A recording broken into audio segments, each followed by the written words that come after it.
cannabis be legalized at the federal level. That's an idea being tossed around at our nation's capital. And our Washington, D.C. correspondent Rachel Knapp joins us live from the U.S. Capitol on this proposal. Good evening, Rachel.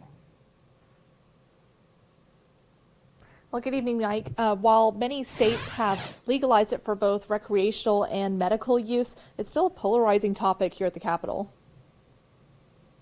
It's clear now, after decades of evidence, that the federal cannabis prohibition has failed. In a recent Senate hearing, members debated the idea of legalizing cannabis at the federal level. According to the DEA, cannabis is classified as a Scheduled I drug, which is defined as drugs with no currently accepted medical use and a high potential for abuse.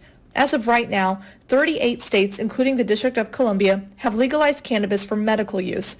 19 states and D.C. have legalized it for recreational adult use. For generations, the federal cannabis prohibition has also been a core piece of a disastrous war on drugs that has targeted and destroyed the lives of so many Americans, particularly vulnerable Americans and communities across our country.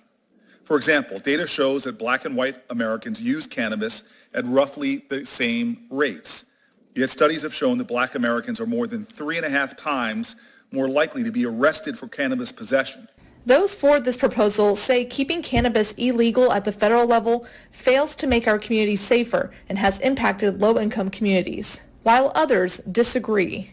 They worry legalizing cannabis will not stop any illicit drug trafficking and could be even more harmful. The danger for young Americans is especially acute.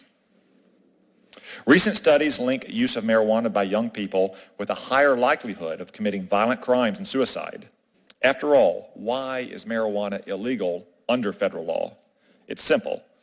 Because it has no accepted medical use, it's dangerous, and it's addictive. Well, it's unlikely that Congress would pass this kind of legislation, but we do know that Senator Chuck Schumer is co-sponsoring a bill that would essentially decriminalize cannabis at the federal level. Also in this bill, it would essentially expunge any federal, or at least some federal cannabis-related records, as well as provide funding for some law enforcement officers to fight any illegal cannabis cultivation. Mike, back to you.